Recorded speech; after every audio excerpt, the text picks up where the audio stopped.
ध्येय टीवी के daily MCQ कार्यक्रम में आप सबका हार्दिक स्वागत है।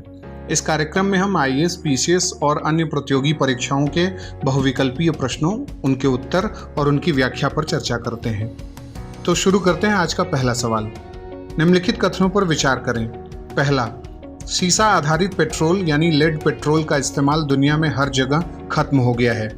दूसरा ऑप्शन, अल्जीरिया में इसके अंतिम भाग के खात्मे के साथ ऐसा हुआ है। तीसरा ऑप्शन, इस कदम से असमय होने वाली मौतों में 12 लाख की कमी और सालाना 24 अरब डॉलर की बचत का अनुमान है। उपरोक्त में से कौन से कथन सत्य हैं? ए केवल 1 और 2, बी 2 और 3, सी 1 और 3 या फिर डी 1, 2 और 3। इसका उत्तर है डी। व्याख्या की बात करते हैं। सीसा आधारित पेट्रोल का इस्तेमाल दुनिया में हर जगह खत्म हो गया है। इस कदम से असमय होने वाली मौतों में 12 लाख की कमी और सालाना 24 अरब डॉलर की बचत का अनुमान है, ऐसा यूनेप ने कंफर्म किया है।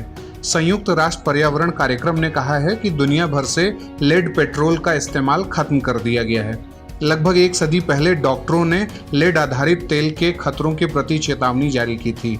अल्जीरिया ऐसा तेल इस्तेमाल करने वाला आखिरी देश है जिसकी सप्लाई पिछले महीने खत्म हो गई। यूनेप के कार्यकारी निदेशक इंगर एंडरसन ने हाल ही में कहा है कि लेडेड पेट्रोल पर प्रतिबंध की सफलता दुनिया की सेहत और हमारे पर्यावरण के लिए मील का एक अहम पत्थर है।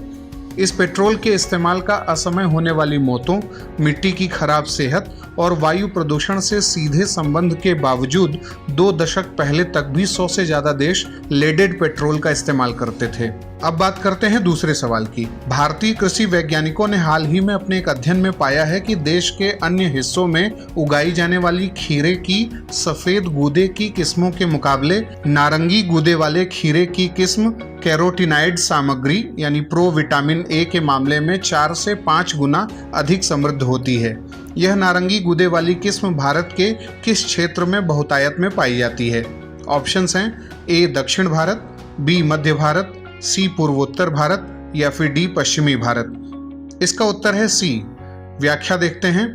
भारतीय कृषि वैज्ञानिकों ने अपने एक अध्ययन में पाया है कि देश के अन्य हिस्सों में उगाई जाने वाली खीरे की सफेद गूदे की किस्मों के मुकाबले नारंगी गूदे वाली खीरे की किस्म कैरोटीनॉइड सामग्री प्रो विटामिन ए के मामले में 4 से 5 गुना अधिक समृद्ध होती है। पूर्वोत्तर भारत के जनजातीय क्षेत्रों में नारंगी गूदे वाले खीरे की यह किस्म बहुतायत में पाई जाती है और वहां स्थानीय लोग खाद्य पदार्थ के रूप में नारंगी गूदे वाले खीरे का सेवन सब्जी या फिर चटनी के रूप में करते हैं। खीरे की इस प्रजाति को मिजोरम में फंगमा और हमाजिल और मणिपुर में थाबी कहते हैं। कैरोटीनॉइड्स, जिसे टेट्राटरपिनॉइड्स भी कहा जाता है, पीले, नारंगी और लाल कार्बनिक रंग द्रव्य को कहते हैं। यह पौधों एवं शैवाल के साथ साथ कई बैक्टीरिया और कवक द्वारा उत्पादित होते हैं। कैरोटीनॉइड्स को कद्दू, गाजर, मक्का, टमाटर, कैनरी पक्षी, फिनिकोप्ट रिडाए कुल के पक्षी, फ्लेमिंगो, साल्मन मछली, केकड़ा, झींगा और डैफोडिल्स को विशिष्ट रंग देने के लिए जाना जाता है। अब बात करते हैं तीसरे सवाल की। भारत के किस राज्य ने 500 करोड़ रुपए की राशि के साथ जलवायु परिवर्तन मिशन की शुरुआत की है?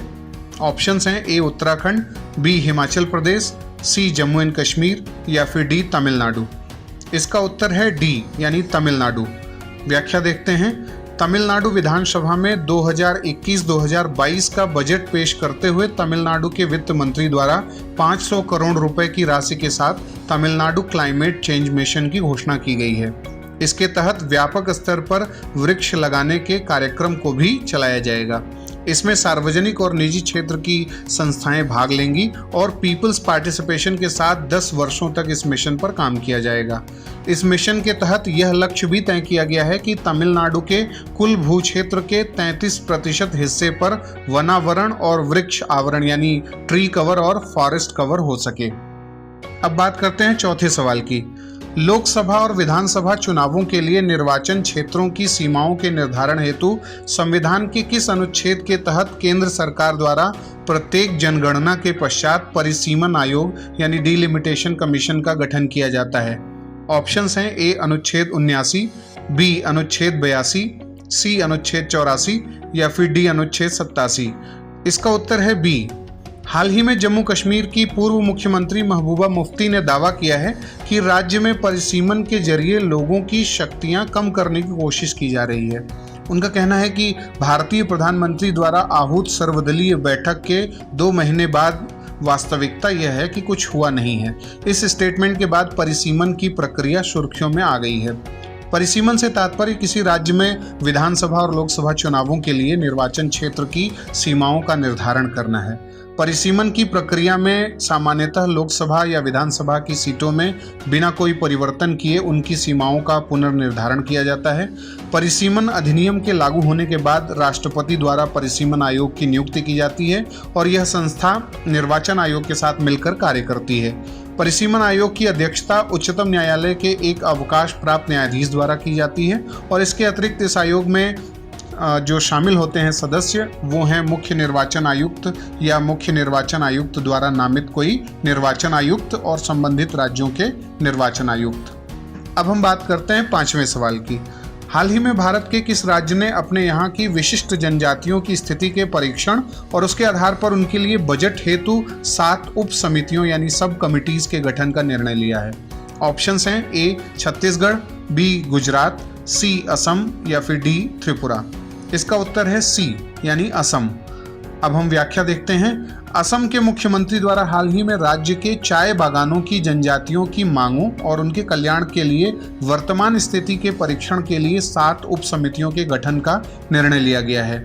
गौरतलब है कि असम में चाय बागान के जनजातीय मजदूरों को 167 रुपये दिहाड़ी में मिलते रहे हैं, लेकिन इनकी मांग है कि सरकार तत्काल प्रभाव से चाय मजदूरों की न्यूनतम दैनिक मजदूरी को 351 रुपये करे। इनकी यह भी मांग है कि इसके साथ ही चाय जनजाति समुदाय को अनुसूचित जनजाति यानी एसटी का दर्जा दिया जाए और टी जो ट्राइब्स हैं यानी चाय जनजाति के लोगों को जमीन का पट्टा आवंटित करवाया जाए।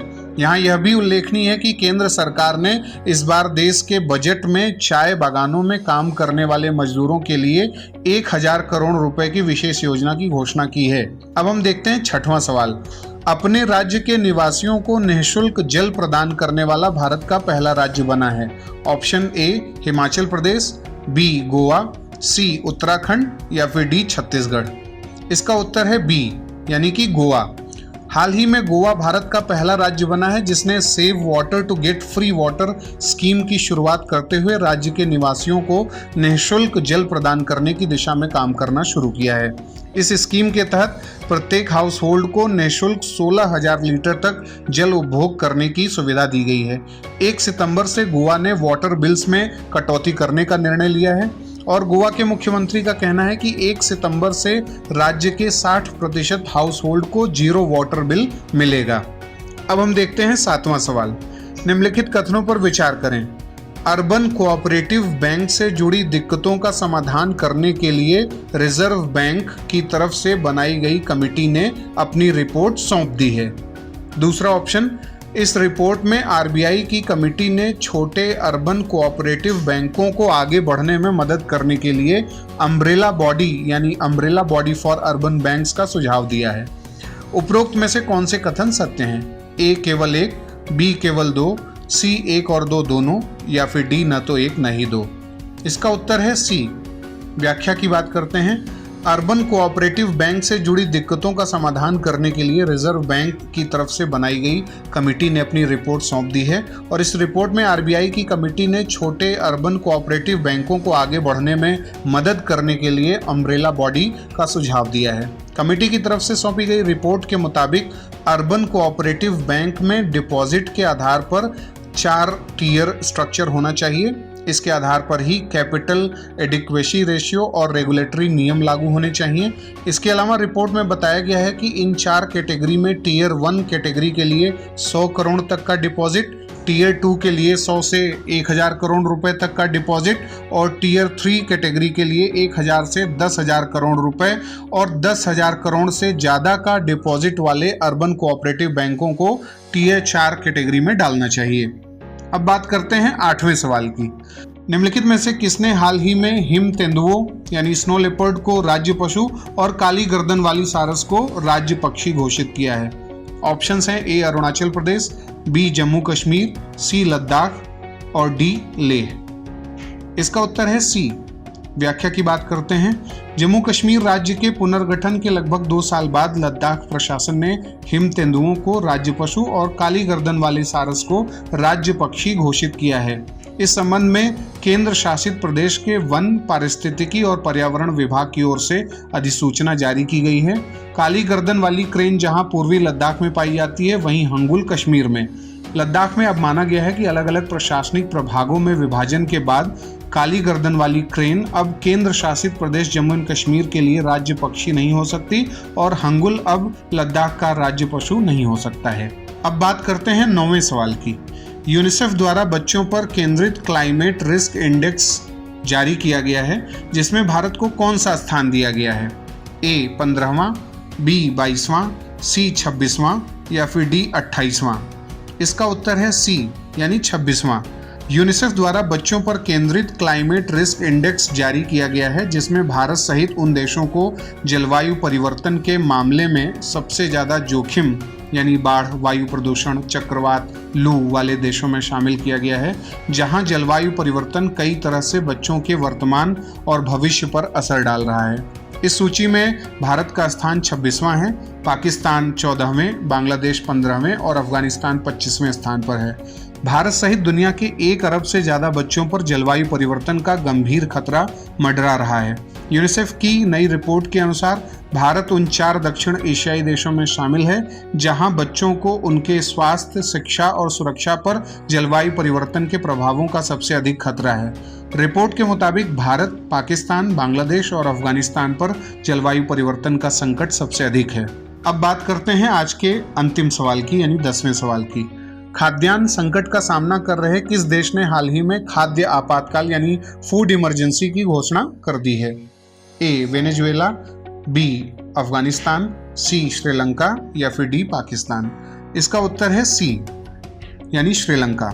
श्रीलंका के राष्ट्रपति गोटाबाया राजपक्षे ने सार्वजनिक सुरक्षा अध्यादेश के तहत आपातकाल नियम कानूनों को लागू किया है, जिसके जरिए सरकारी अधिकारियों को कारोबारियों द्वारा जमा कर रखे गए खाद्य भंडारों को जब्त करने और आवश्यक खाद्य सामानों की जमाखोरी करने वालों को गिरफ्तार करने की मंजूरी दी गई है। श्रीलंका के निजी बैंकों के पास वित्तीय आयात के लिए अब विदेशी मुद्रा खत्म हो गई है।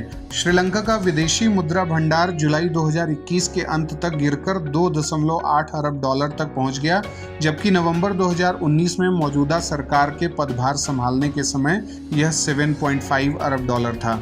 सालों से बढ़ रहे व्यापार घाटे की वजह से देश का वित्तीय संकट गहरा गया है। इसलिए पिछले साल श्रीलंका ने बाकी बचे विदेशी मुद्रा भंडार को बचाने के लिए toothbrush handles, Venetian blind, strawberry vinegar, wet pipes और चीनी और मसाले, हल्दी सहित विदेशी निर्मित कई सामानों पर प्रतिबंध लगा दिया था। श्रीलंका में पर्यटन ही विदेशी मुद्रा आय का एकमात्र व्यापक स्रोत है, लेकिन कोरोना महामारी की वजह से यह बुरी तरह से प्रभावित हुआ है।